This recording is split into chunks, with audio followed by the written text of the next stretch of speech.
দেখো বন্ধুরা, আমি আবার এক নতুন ভিডিও নিয়ে এসেছি মুড়ি মাখা। এই দেখো থালার মধ্যে নিয়েছি মুড়ি, যতটুকু খাবো ততটুকু নিয়েছি।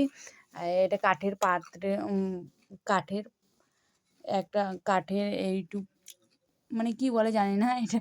আদা তারপর এটাতে কেটেছে চাকু দিয়ে, এটা আদা কেটেছে এইটুক পরিমাণ, লঙ্কা একটা লঙ্কা, মিডিয়াম পেঁয়াজ আর একটা গাজর। আর এর মধ্যে আমরা এখন মিশিয়ে দেব সব পরিমাণে।